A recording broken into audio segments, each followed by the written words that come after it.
Ibu-ibu nih, istri-istri pejabat BRI, banyak emasnya. Ayo, kalau meninggal itu bu, siapa pakai emas tak? Yang berlian tak siapa? Ahli waris, bukan siapa? Istri kedua. Pasti nih, iya toh. Apalagi kalau masih muda suami tak tiba-tiba dia ke kepala cabang, kawin mi lagi. Ibu berurusan sama mungkar nakir, bengkok maki di semes. Dia happy di ranjanta. Maka daripada itu istri keduanya yang pakai emas tak, lebih sedekahkan sekarang. Sedekahkan. Ya kan? Jangan sampai kita di Indonesia ini hanya tradisi itu dengar ceramah. Bukan betul-betul mau memperbaiki kinerja. Jadi simpan dulu HP. Mau dengar ceramahnya gampang. Itu ada kamera saya bawa. Gambarnya lebih jernih, suaranya lebih jelas.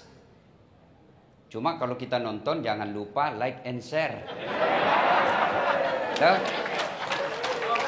Kalau ada iklannya, jantung maki skip kalau ada iklan. Karena kalau ibu bapak skip, saya tidak dapat apa-apa. Tuh.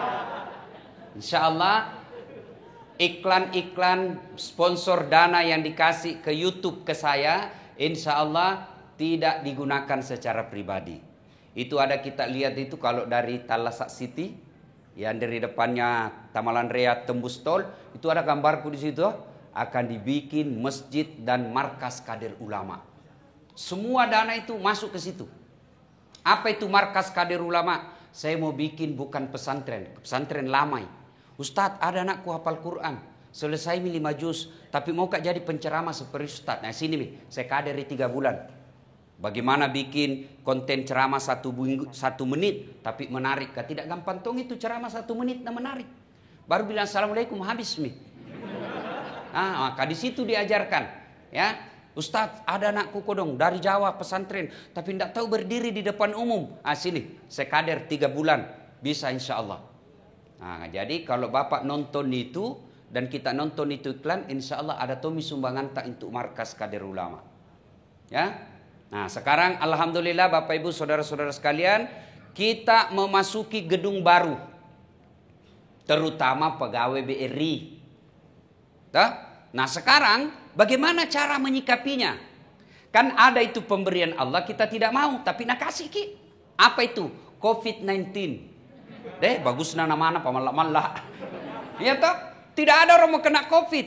Tidak ada orang mau kena ini. Seperti sekarang ini wabah. Tapi Allah kasih. Itu disebut musibah. Tidak ada orang mau bangkrut. Allah kasih. Musibah. Tidak ada orang mau di PHK. Musibah. Tidak ada orang mau cerai. Musibah. Allah kasih, musibah namanya. Bagaimana cara menyikapi musibah? Alladzi isa asabatum musibah qalu inna lillahi wa inna ilaihi rajiun. Itu saja, inna lillahi wa inna ilaihi rajiun. Tiba-tiba meninggal suami, ya Allah, kenapa suamiku dulu meninggal ya Allah? Kenapa bukan tetanggaku dulu? Anda boleh bilang begitu. Meninggal ucapan hanya satu, inna lillahi wa inna ilaihi rajiun. Nah itu. Yang kedua, ada pemberian Allah, memang kita mau. Saya mau punya mobil, Allah kabulkan. Taufik namanya. Ya, kita mau punya gedung baru, berwibawa, nyaman bekerjanya. Alhamdulillah Allah kabulkan. Itu namanya nikmat. Nah, berkaitan dengan nikmat, bagaimana sikap kita? 2J. Pertama, bertasyakur. Apa itu bertasyakur? Dengan mengucapkan hamdalah. Alhamdulillahi rabbil alamin. Itu masuk gedung baru. Alhamdulillahi rabbil alamin. Cuma ucapkan secara fasih dan ikhlas serta kasih dengar sedikit telinga. Kan biasa orang ucapkan hamdalah tidak jelas. Masuk tahu gedung baru. Alhamdulillah. Apa itu artinya? Tahu anak. Istri baru, alhamdulillah. Apa itu artinya bos? Pada cengi cikali. Alhamdulillahi rabbil alamin. Kasih dengar telinga. Coba makin lihat bedek di masjid. Sama-sama subhanallah dibaca. Sama-sama 33. Sama-sama mulainya. Saya biasa baru 11, dia sampai 33. Kan bilang saja 99999. Dula. Apa tuh dula? Pada cehi bos. Yang bagus cara pengucapannya. Alhamdulillahi Rabbil Alamin. Segala puji bagi Allah seluruh sekalian alam. Satu, mengucapkan hamdalah. Yang kedua, sujud syukur. Begitu masuk, pegawai tidak ada kelirunya. Selesai nanti acara, sebelum pulang ke rumah, ayo selesai tarawih, sujud bareng-bareng. Namanya sujud syukur. Ya, Alhamdulillahi Rabbil Alamin, sujud syukur. Yang kedua setelah bertasakur, apa itu? Bertafakkur. Apa itu tafakkur? Bahasa di kantor, evaluasi.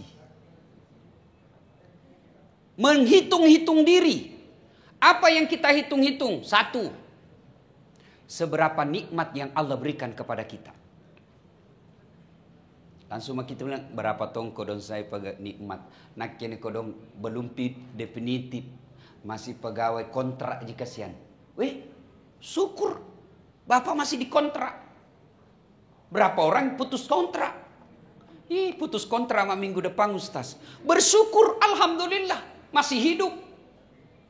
Coba, berapa banyak orang tidak bisa bersyukur karena yang selalu dianggap nikmat hanya duit. Maka kalau duit saja itu nikmat, tabungan saja itu nikmat, maka hanya Pak Idris yang kaya di sini. Pasti nih, buka Mirgenina paling kaya di sini. Coba, tapi kalau nikmat itu adalah kesehatan, bisa jadi kita lebih kaya dari Pak Idris. Kalau nikmat itu adalah kenikmatan, waktu luang, maka semua kita kaya.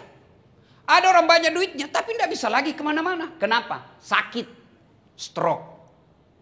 Apa? Memang 12 miliar tabungannya. Tapi dilarang makan nasi. Apa? Apa enaknya 12 miliar dilarang makan nasi? Dilarang makan daging. Dilarang makan ikan. Dilarang makan yang pedis. Dilarang makan yang asin. Dilarang makan yang manis. Apa aja bisa makan? Ubi rebus. Pacetong. Jalan nih keluar dari mobilnya begini jalannya. Miskin mako. Coba, maka kaya kita. Coba bayangkan. Kalau kekayaan itu fi ahsani takwim, ini badanmu yang sangat sempurna, maka kita semua kaya. Apa yang membuat kita miskin? Definisi tentang kaya. Yang kita anggap kaya itu banyak duitnya. Maka miskin makin karena tidak ada duit. Coba kalau kita anggap nikmat itu mata yang sehat. Bu, halo. Bu, mau ku kasih handphone. iPhone 12. Pulsana 5 juta. Mau ki, Bu? Mau? Oke, tapi begitu ku kasih ki langsung ki tuli. Apa masih mau kok? Lah mau apa itu handphone kalau tuli mah kok? Halo. Masalah sih. Halo. Bukan apa masalah talingamu galaca. Iya toh? Ibu, mau ku kasih HP yang kameranya 5. 5 kameranya bisa nak kasih mulus semua. Mau. Tapi begitu ku kasih ki langsung buta. Lah ya apa itu HP kamera kalau buta maki? Hebatnya lagi di matamu, dia bisa bedakan mana istri mana sekretaris. Ya toh Pak? Coba bayangkan repotnya kalau tidak bisa dibedakan mana ini masa sekretaris. Kenapa lelen resah ini malam? Ternyata security. Itu nikmat semua bos. Tidak bisa diuangkan itu yang begitu. Maka kita insya Allah kaya. Nah sebagai pegawai BRI menempati gedung baru, maka cara bersyukurnya periksa. Hitung-hitung itu nikmat Allah kasih. Pegawai BRI. Bukan kaleng-kaleng itu BRI Pak. Bank terbesar di Indonesia. Satu-satunya bank yang punya satelit sendiri. Apa kok? Masih mau kok? Coba beda itu. Kalau kau pakai itu BRI, ID cardmu BRI. Pikowar kau aku sengaja pasang Pak. Coba mengkau. Tapi coba pasang di situ dinas kebersihan. Ini cokoi bos. Kasih masuk dulu. Itu nikmat dari Allah. Pegawai BR saja itu kita sudah syukur. Punya status sosial. Mana mau menandi casing.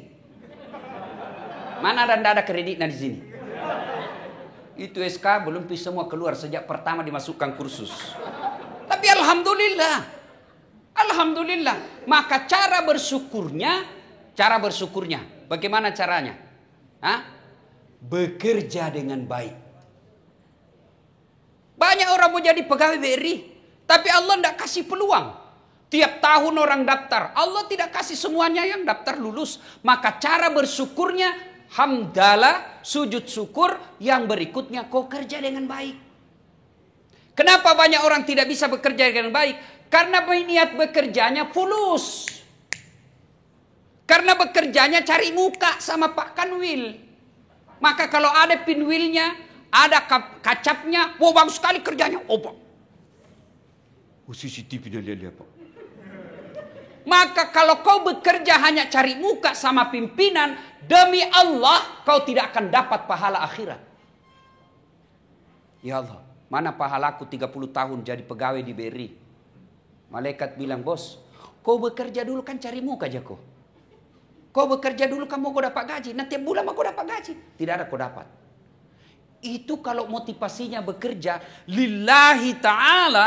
Saya bekerja karena mengabdi kepada Allah. Cari nafkah adalah jihad. Bekerja adalah jihad. Maka dia bukan cari muka sama manusia. Tapi lillahi ta'ala. Semata-mata karena Allah. Itu salah satu makna dari esensi puasa. Kan ada itu hadits qudsi Bapak sudah hafal. As-saumali. Puasa itu bagiku kata Allah. Puasa itu saya punya urusan. Itu maknanya menurut para ahli tafsir. Bahwa puasa itu melatih keikhlasan. Ada enggak orang puasa bisa sukses puasa kalau tidak ikhlas? Tidak bisa Pak. Coba kalau Bapak di dalam ruangan. Tidak ada lihat Ki. Ada makanan. Bapak makan atau tidak? Meskipun tidak ada lihat Ki. Tidak dimakan toh. Kenapa? Bukan karena saya cari muka sama orang. Saya puasa karena Allah dan Allah maha melihat. Bapak kalau wudhu kumur-kumur. Ada enggak yang tahu kalau Bapak kasih masuk sedikit? Ada yang tahu? Enggak. Tapi kenapa Bapak enggak lakukan? Karena Allah tahu. Bapak ikhlas. Saya lakukan ini lillahi ta'ala. Kecuali ada mahasiswa aku bertanya, Ustaz, saji itu kalau tadi ke kumur-kumur. Wudhu. Batal li. Kenapa bisa Ustaz? 3 kali kuliah aku kasih masuk 1 jika keluar. Ya, jadi bekerja. Nah tadi itu saya di tangga apa kan namanya itu yang naik turun tadi situ. Kalau itu semua pegawai BRI terapkan Pak, aman ini kantor. Yang pertama integritas. Oh itu kalau bicara integritas Pak, ini makna puasa. Integritas itu ada di dalamnya kejujuran, amanah. Tahu itu amanah. Saya kasih contoh saja. Bapak kalau terapkan sebagai pegawai BRI aman dunia akhirat Bapak dapat pahala. Umar bin Khattab nih lagi melayani, ngitung-ngitung duit kas negara, Baitul Mal. Tiba-tiba datang sahabat. Assalamualaikum ya Amirul Mukminin. Waalaikumsalam warahmatullahi wabarakatuh. Masuk. Tunggu dulu kata Umar. Ini kau ketemu sama saya, mau kau bicara sebagai Umar pribadi atau sebagai kepala negara?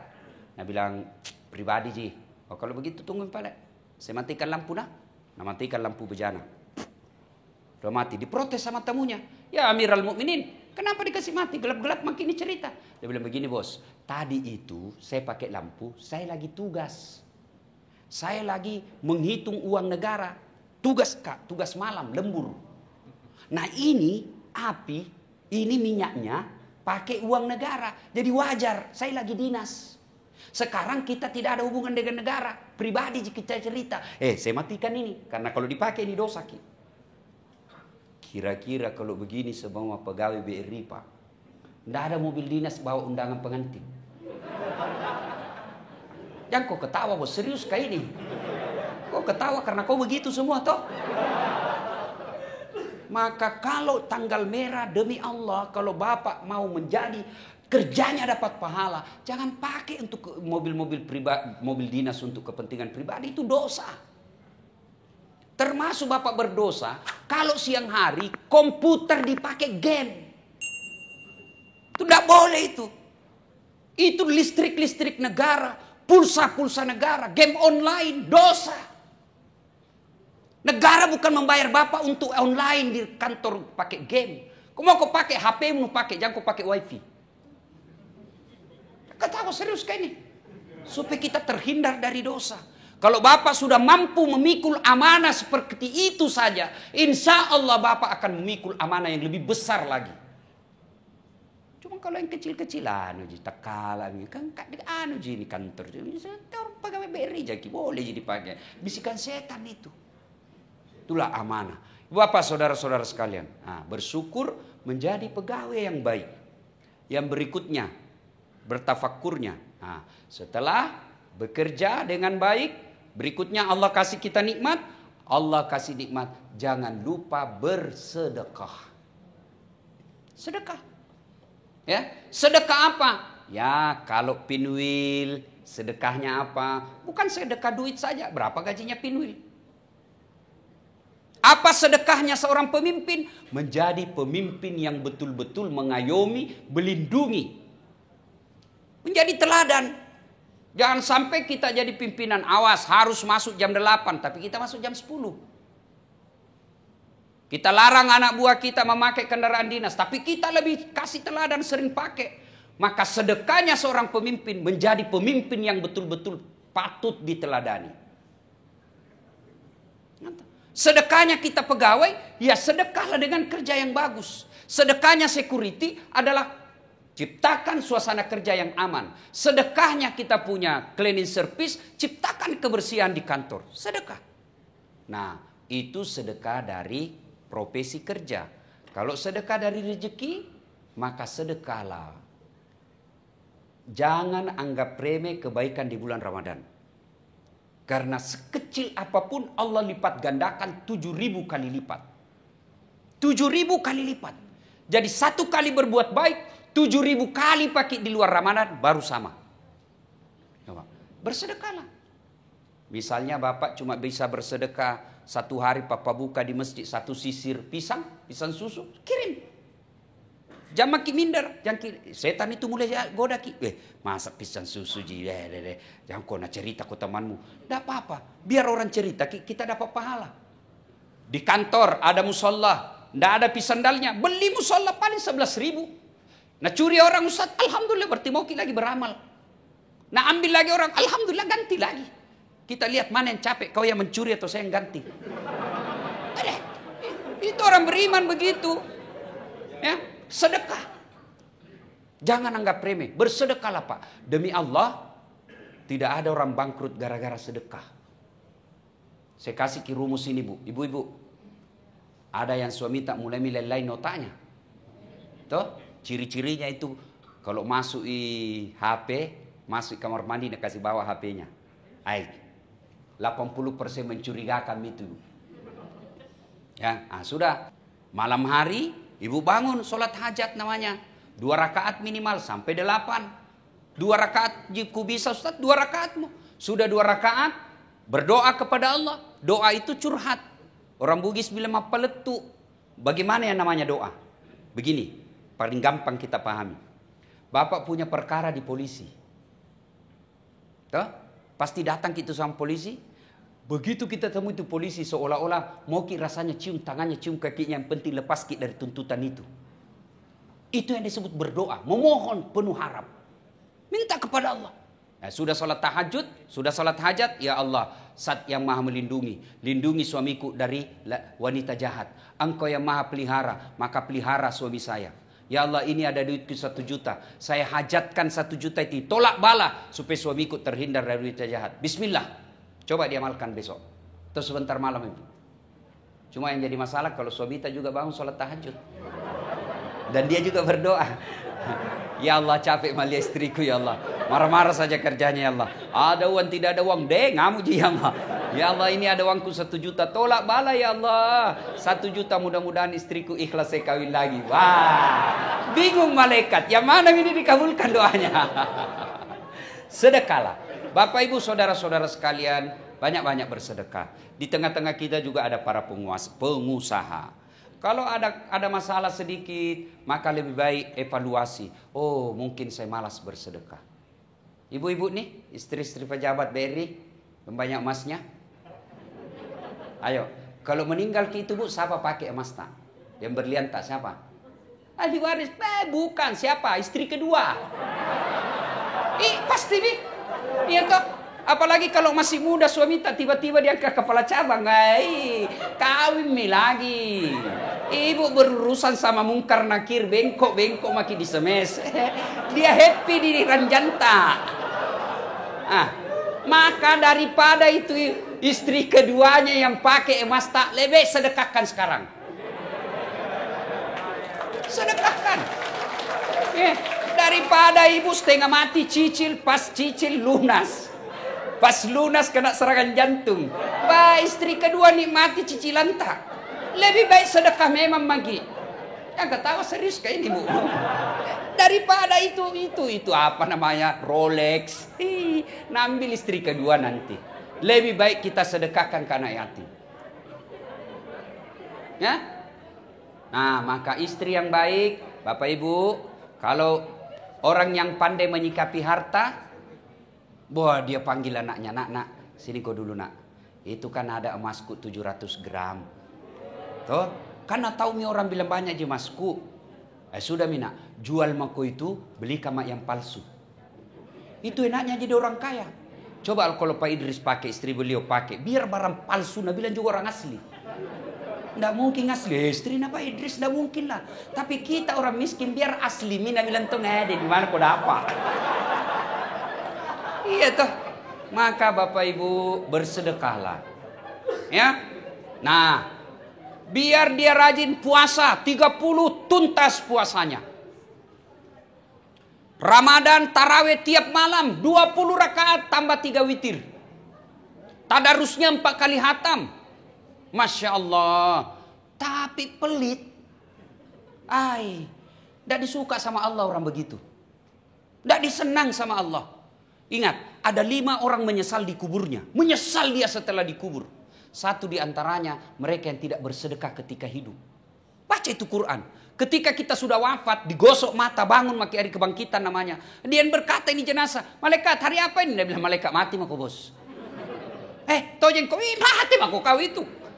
Dan dia bilang, ya Allah kembalikan saya. Itu jenazah kan minta izin kepada Allah. Ya Allah kembalikan ke Sekondong ke Makassar. 5 menitmu. Sekejap saja. Sebentar sekalimu. Untuk puasa bukan.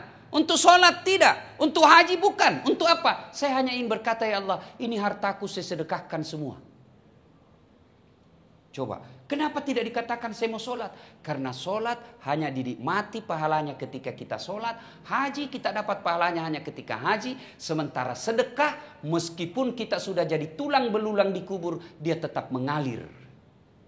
Selama sedekah itu masih dimanfaatkan orang. Maka demi Allah ibu bapak. Tidak ada kebahagiaan secara materi orang-orang yang pelit. Mungkin kita lihat bagus rumahnya, mungkin kita lihat bagus mobilnya. Tapi demi Allah, jiwanya tidak akan pernah bahagia. Maka kalau mau bahagia, tertolak dari bencana, panjang umur, bersedekahlah.